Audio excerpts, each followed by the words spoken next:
A very good evening to all our viewers and welcome to this Sunday's edition of Primetime News, coming to you live from our Newsfirst studios in Colombo.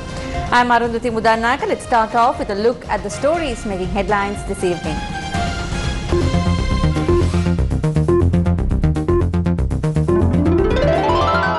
Island-wide travel restriction to be lifted at 4 a.m. tomorrow. Essential service providers granted permission to travel between provinces. Travel restrictions will not apply for foreign tourists. Permission granted to travel between provinces in a bio bubble.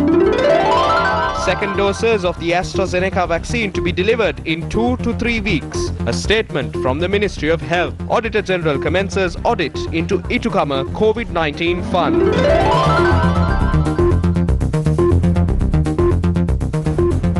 Today is the 16th of May 2021. How will travel restrictions apply tomorrow? Will public transport operate tomorrow? Matters that should be considered when treating COVID-19 patients at home. What happened to the Itukama COVID-19 fund? The travel restrictions imposed across the country in the last 3 days will be relaxed to a certain extent tomorrow. Accordingly, interprovincial travel will be permitted only for essential services. The travel restrictions imposed from 11 p.m. to 4 a.m. daily will be in effect until the 31st of May. This report focuses on the restrictions that will be in effect tomorrow. How will travel restrictions be imposed from tomorrow? You will be able to exit your home based on the last digit of your national identity card. But this will not be applicable if you are reporting to work.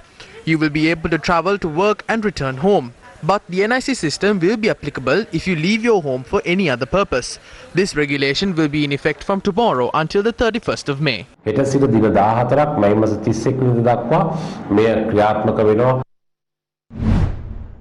How will transport services operate? Although travel restrictions will be lifted tomorrow, we will only operate a few buses between provinces since there are interprovincial travel restrictions. However, we will make the required buses available to the private sector for essential services. Buses will operate within provinces. We will deploy limited interprovincial buses to transport state and private sector employees.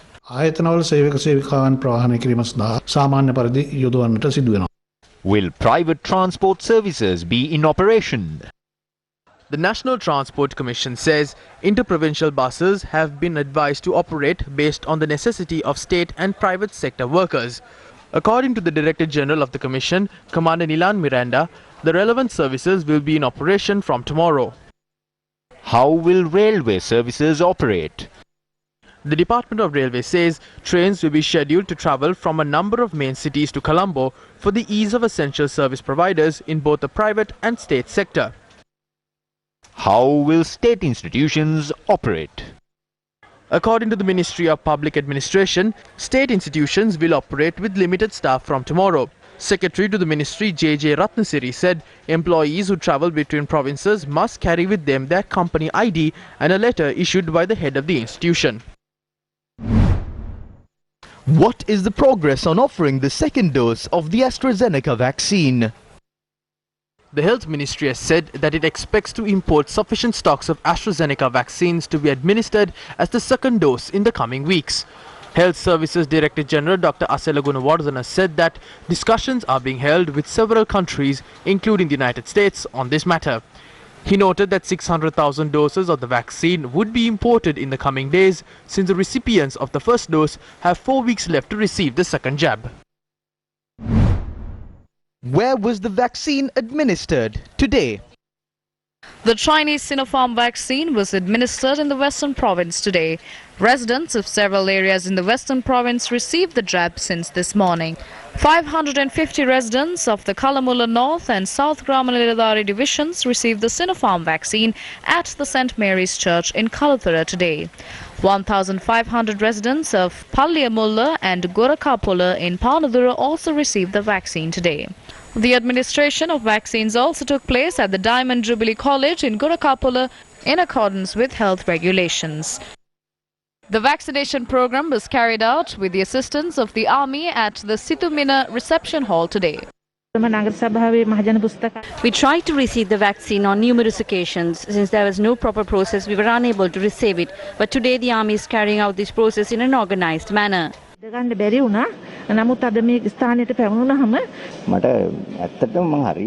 I was amazed by the procedure that was in place. They had organized it perfectly.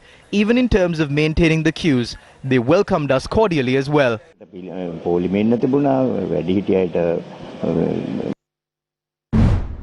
The Ministry of Health has decided to monitor COVID-19 patients who receive treatment at home.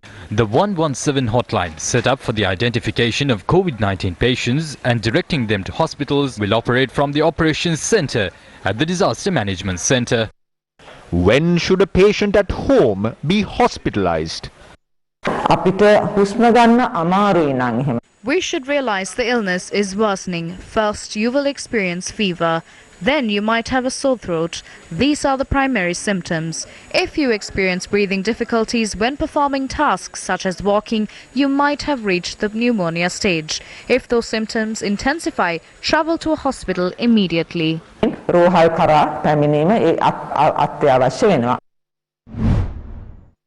The Director General of Sri Lanka Tourism Development Authority has said that foreign tourists visiting Sri Lanka will be able to travel under the bio-bubble system in accordance to health guidelines. At present, there are level 1 hotels that have received the safe and secure certification. Tourists can seek lodging in those hotels. If they are planning to travel to another hotel in another district or province, they will be able to do that without any obstruction. Meanwhile, 4 trade unions, including the Dambidu Collective Sri Lanka, have presented a series of proposals to address the COVID-19 crisis in the free trade zone. The proposal includes prioritize all workers in the free trade zone and apparel supply chain for COVID-19 vaccination, put in place a systematic random PCR testing program across all factories, provide quarters within each respective factory or the zone for free trade zone workers. Workers who are forced into quarantine centers or self-isolation due to being exposed to COVID-19 infection at their workplace must be given full pay for quarantine days. If a factory or part of the factory is closed due to high COVID-19 prevalence, the workers must be paid in full for the month. 5,000 rupees monthly relief ration pack should be distributed to all workers, starting with unemployed manpower and non-permanent workers. The factory management must ensure that all factories strictly adhere to health and safety guidelines. Put in place health committees in each factory that has adequate worker representation. Immediately put in place a COVID-19 management forum in each zone and convene online. 1,732 COVID patients have been identified so far today, raising the total caseload in Sri Lanka to 142,203. 1,102 patients recovered today, raising the total number of recoveries to 118,322. 21,208 COVID-19 patients are still receiving medical treatment, while 20 COVID-19 related deaths were reported yesterday, raising the total fatalities to 941. What happened to the project to set up 10,000 beds? The 10,000 beds in 10 days project ended today. The preparation of these beds took place today at the Ampara Youth Services Centre.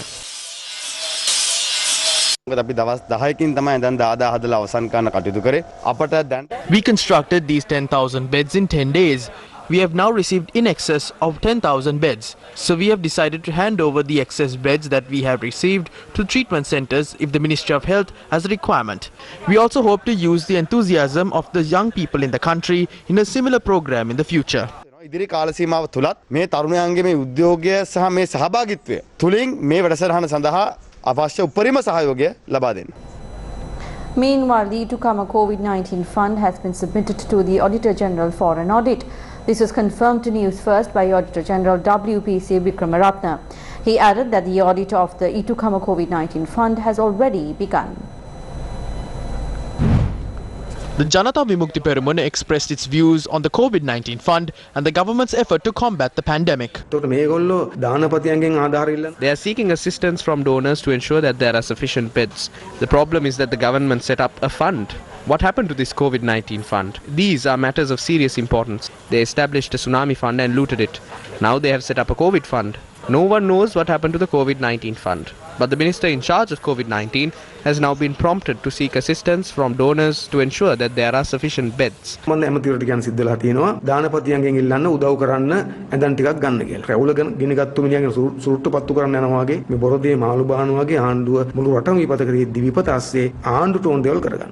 When the entire country is steeped in a crisis, the government is acting based on their own whims and fancies. We know that they are trying to pass the Port City Bill. The Port City Bill affects our country directly. It allows a portion of our land to be given away to China. This also drags us into a geopolitical tussle. We will be trapped in that. The country will have to pay for this in the future. We feel that the attempts taken to pass the Port City Bill when the people are afraid of a pandemic and when all avenues to portray their opinion is constricted is nothing less than thuggery. They are committing the biggest possible crime to this country. Meanwhile, the Frontline Socialist Party convened a media briefing today to express its views on the government's conduct in the face of the COVID-19 pandemic. මෑත කාලයේ සිදුවෙන මේ වේගවත් මරණ අනුපාතය ඉහළ යාම රෝගී තත්ත්වය වර්ධනය වීම රෝගයේ වේගය The government must bear responsibility for the spike in the number of deaths and the spread of the infection in the country. This takes the form of a crime against humanity. They didn't adopt a proper course of action by coordinating with the relevant units. They propagated myths by throwing pots in rivers and promoting the Dhammika tonic. Some ministers were involved in this. The health minister was directly involved. They prepared the environment needed for a mass murder. They didn't prevent this despite having the relevant data. How did they utilize the Itukam COVID-19 fund? What were the sources of funding and how were they spent? The people must be informed of the accurate financial accounts pertaining to that fund. The Rajapaksas, including Gotabaya Rajapaksa and Mahinda Rajapaksa, were elected to power after deceiving the people with nationalist sentiments. When the entire country is silent, they are trying to pass the Port City Bill. If we consider as to why they are trying to pass the bill in a hurry, we can see that there is Chinese influence. China is using this government to fulfill their political objectives. They are using the country's rulers for this purpose. පැවැත්මට කරන උදව් මොවුන්ගේ දේශපාලන පැවැත්මට කරන විවිධාකාර හනදීම් මගින් ඔවුන්ගේ දේශපාලන අභිමතාර්ථ ඉෂ්ට කරගන්න මේ කියන පාලකයෝ පාවිච්චි කරනවා. You're with News First, and up next is a look at Action TV.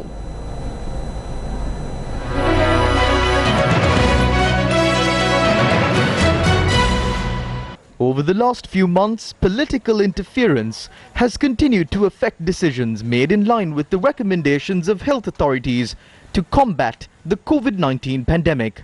One such incident was witnessed recently when areas falling under the purview of the Piliyandala police jurisdiction were placed under isolation in keeping with the recommendations of health authorities. Health authorities say the people are facing the brunt of political interference in such decisions. Several Gramanilladari divisions in the Piliyandala police jurisdiction are currently under isolation due to the severity of the COVID-19 pandemic in the area. As the country continues to grapple with the pandemic, the government's relief mechanism for individuals in home quarantine and families in isolated areas has been a food pack worth 5,000 rupees. The Trade Ministry had issued a directive noting that district and divisional secretaries must purchase these goods from Sathosa stores and distribute the food packs. The guidelines rolled out by the ministry clearly outlines the types of products and the quantities that must be included in a pack. Accordingly, the responsibility of distributing food packs in Piliyandala lies with the Kasbeva Divisional Secretary. However, the mechanism implemented today resulted in injustice to certain individuals. We cannot collect our pensions as banks are closed. We didn't receive any form of relief. We must also receive the food pack. There are several retired individuals in our area, but we have not received any form of relief from the government. Accusations have been leveled, citing that the process of choosing beneficiaries has been riddled in political interference. කවුද සුදුස්සන් සහ සුදුසු නොවෙන්නේ කවුද කියලා තීන්දුව කරන්නේ ඇත්තටම මැතිවරණයක් පවතින වෙලාවක ඒ පොහොට්ටුවේ ඇත්තටම කැන්වසින් යන පිරිස් තමයි. Against a backdrop of such allegations, the Sathosa food packs declared by the Health Ministry had gone missing in Kasbeva. The so-called food packs distributed in the Kasbeva Divisional Secretariat contained brochures of several businessmen. Accordingly, an inquiry must be carried out to identify whether these businesses are located in Piliyandala or Kasbeva. The divisional secretary may have chosen other suppliers to ensure that the process of providing relief is carried out effectively. However, the divisional secretary must bear the responsibility for the omission of certain goods prescribed in the Trade Ministry circular and the reduction in the quantity of certain other products supposed to be in the food pack. The food pack did not contain products similar to a normal one. The value of the pack is about 4,000 rupees. They have looted 1,000 rupees. ඊටත් වැඩි ප්‍රමාණයක් මේගොල්ලන් ගසා කාලා තියෙනවා. මෙතන මේ නිලධාරීන් Tamanට ඕන විදියට තමයි මේ බඩු මල්ල මේව කරලා තින්නේ.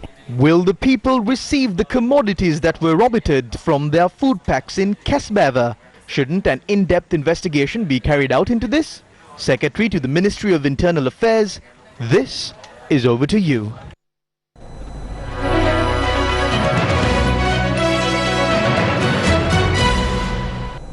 Leader of the opposition Sajid Premadasa questioned today as to how the funds of the Itukama COVID-19 fund were utilised. Was the required medicine, medical equipment and other essential items provided through the use of funds through the COVID-19 fund? Why were the funds for the COVID-19 fund not used to purchase vaccines? Why did the government, instead of using the money in this fund, opt to obtain loans? These are the questions raised by the people. These are the very serious questions. It is regrettable that the plan implemented by the government to combat the COVID-19 pandemic has completely failed. That failure has put the risk of the people and the country at risk. මේ රටේ විශාල ප්‍රමාණයකට ජීවිත අහිමි වීමේ අවදානම අද බිහිවෙලා තිබෙනවා. The Supreme Court determination on the Colombo Port City Economic Commission Bill is to be tabled in Parliament by the Speaker on Tuesday. The bill is to be taken up for a debate on the 19th and 20th of May.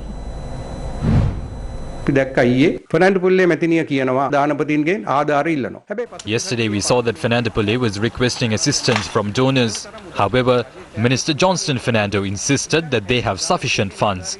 If that is the case, why do donors have to extend their support? As the opposition, we are ready to provide our support in passing any supplementary financial estimate in Parliament. Instead of that, they have brought forward the Port City Bill as per the whims of the Chinese. Are they tabling the bill in Parliament amidst the COVID-19 pandemic in return for the bribes that they received?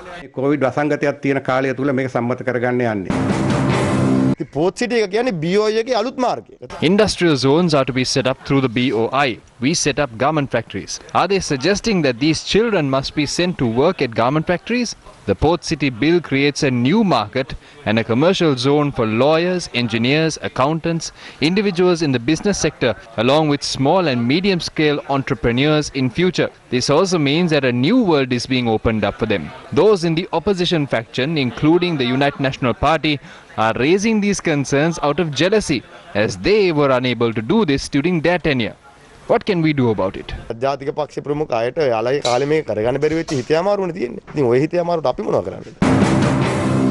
පෞද්ගලික ආයතන වලින් හිඟා ගන්න පටන් අරගෙන තියෙනවා. අනේ අපිට ආධාර කරන්න අපිට සල්ලි නැහැ. දානපති. The health minister in charge of COVID-19 has begun to seek assistance from the private sector, stating that the government does not have funds. The minister for COVID-19 has been pushed to a situation in which she has to ask for assistance from donors. The leaders of this government are trying to give away a portion of our country amidst the COVID-19 pandemic in exchange for the bribes and commissions that they obtained from the Chinese government. The government is developing a sense of urgency to allow China to gain control over the port city while paying less attention to protect the people from death.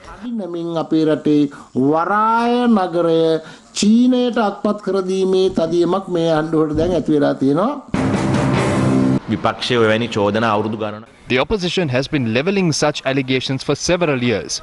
They were in power for 5 years. They appointed special courts, special commissions, and the bribery commission. During their 5-year stint, they were unable even to find the slightest bit of evidence against us. They were unable to do that since such incidents did not take place in the country. There are only allegations. A majority of the people have rejected these allegations. Therefore, I request the opposition to avoid slinging mud at us to gain political mileage. This is not something that is being done in a hurry by breaking away from tradition. This is a false accusation. We reject those allegations. We wish to remind you that this will be tabled as an ordinary bill. මේක සාමාන්‍ය විදිහටම ගේන පනතක් කියන එක අපි මතක් කරන්න ඕනේ. ජොන්ස්ටන් ප්‍රාන්දු මහත්තයා කිව්වා ඕන තරම් සල්ලි තියෙනවා. Johnston Fernando said that there are sufficient funds. If there are sufficient funds, they can convene Parliament and pass a motion to allocate the required expenses. But why are they convening Parliament? They are not convening Parliament to pass laws on COVID-19 or to pass financial allocations, but to sign the Port City Agreement in a hurry. That is why they are convening Parliament. ලහිලයේ අස්සම් කරලා චීනුන්ට බන්දේසියේ තියලා දෙන්න තමයි පාර්ලිමේන්තුව රැස් කරන්නේ. Now, tea is Sri Lanka's most famous export crop. The quality of Sri Lankan tea is universally acclaimed. However, at present, the Sri Lankan tea industry has been dealt a killer blow due to the lack of fertilizer. Tea planting is the lifeblood of many in Kotapula, Deniyaya, Kotaveligama, Pallegama and Medarapiti areas in the Matara district. Most families in the area claim ownership to at least a miniature tea plantation. Their lives are supported by the pittance they earn from tea planting. පොර නැතුව මේ දැන් මාස 3කට කිට්ටු වෙන්න අවිල්ලා තියෙනවා. අපිට compost දාන්න කියන එකට They tell us to use compost, but there is no alternative for it. Compost is not available. We have been using chemical fertilizer ever since we began this cultivation. We are helpless. This is a crime. We will need divine intervention to untangle this mess. එකක් යනකොට තේ ගහට බුදුන්ගෙම සරණයි. The planters had experimented the effectiveness of organic fertilizer long before the government encouraged the use of organic fertilizer. This is my organic plantation. This is the one in which I use chemical fertilizer. I don't earn a sufficient profit from the one in which I use organic fertilizer. If I pluck 25 kilograms of leaves from the patch where I use chemical fertilizer, the organic fertilizer patch only fetches around 10 kilograms of leaves. Planters are helpless due to the lack of fertilizer. Let us know of a place to purchase organic fertilizer from. They do not tell us where to purchase it. When we inquire from the Tea Research Institute, they told us to ask the government. Do not make us helpless with short-sighted decisions. If you plan to provide organic fertilizer, do so in a systematic manner. Now we do not have organic fertilizer and chemical fertilizer. Farming is the main livelihood of those in Kuttigala, which falls under the purview of the Ambalipitia Divisional Secretariat in the Ratnapura district. They are accustomed to cultivating many crops including paddy, lady's fingers and brinjal.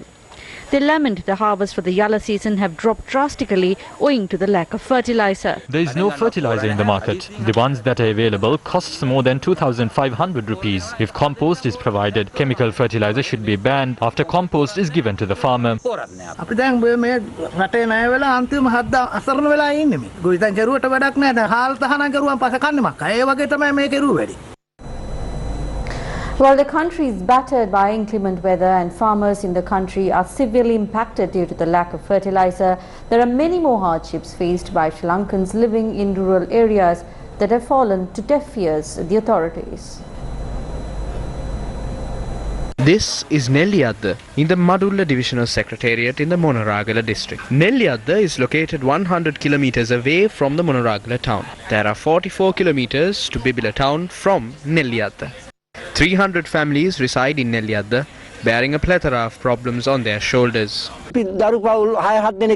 We cultivate expecting rain. That is how we put food on the table for 6 to 7 children in one family. If things go wrong one night, if we fall asleep for 1 hour extra, the elephants will encroach on our cultivations and destroy everything.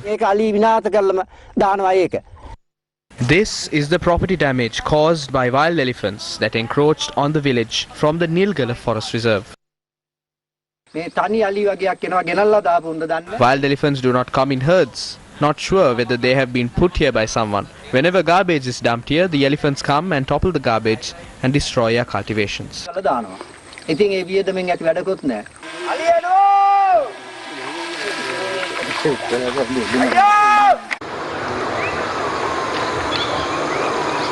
There are 13 kilometers to Padiyathalava from the Nelliyadda village. These villagers do not even have a proper road to transport their harvest to Padiyathalava. The nearest school to Nelliyadda is located 7 kilometers away, and they do not have proper public transport owing to the decrepit state of the road.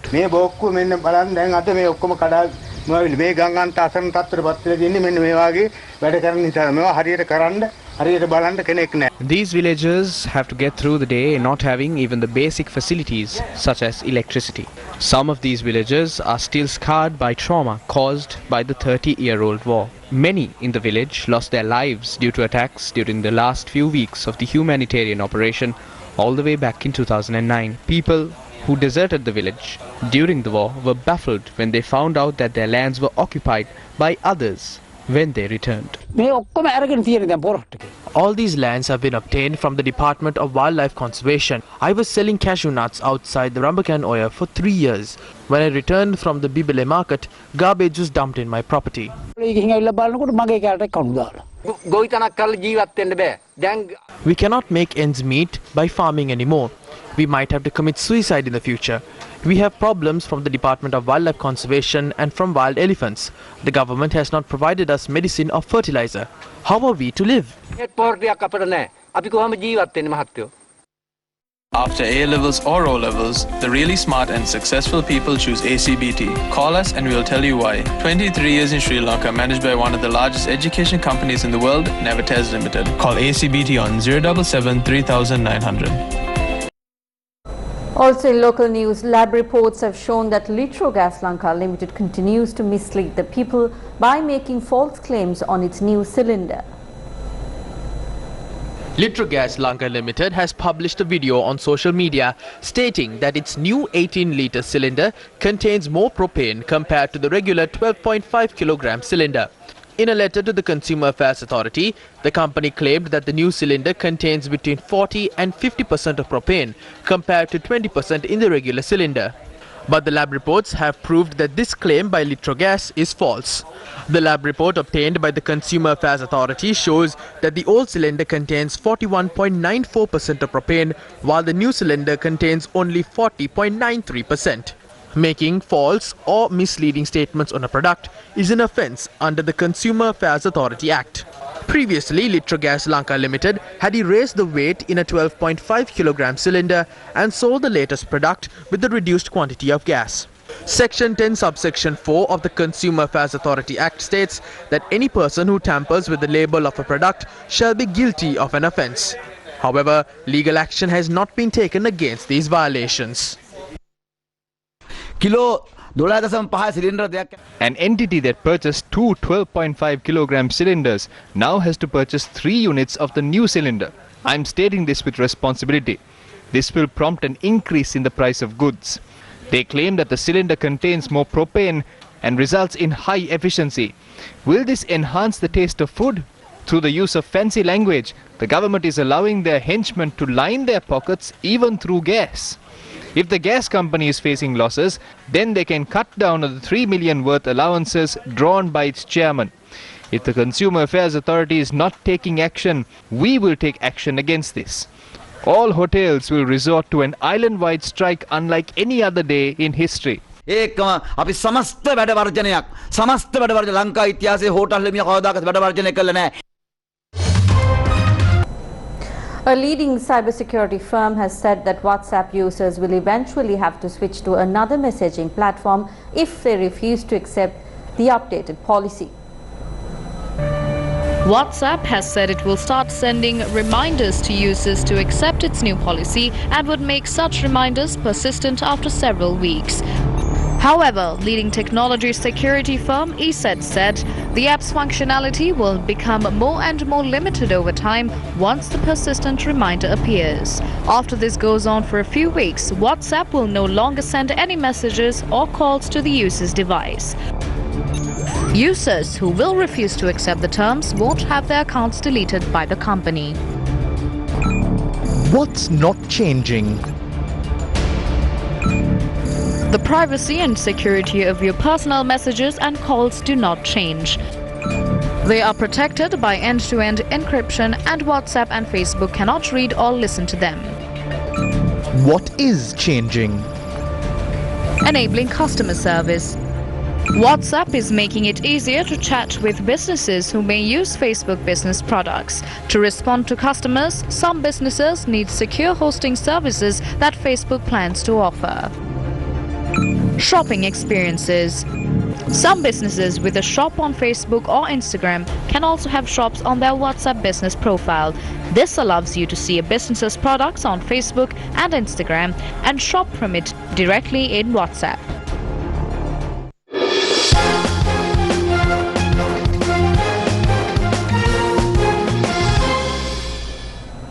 And in sports news, Sri Lankan skipper Kusal Janit Pereira says that the Sri Lankan team is ready to face the one-day cricket tournament against Bangladesh with the young blood in the team. The Sri Lankan cricket contingent left for Dhaka, Bangladesh at 5 this morning for a 3-match ODI series. Kusal Janit Pereira will lead the Sri Lankan team while Kusal Mendes will act in the capacity of the vice-captain.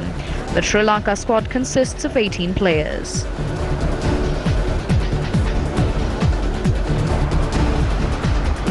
We have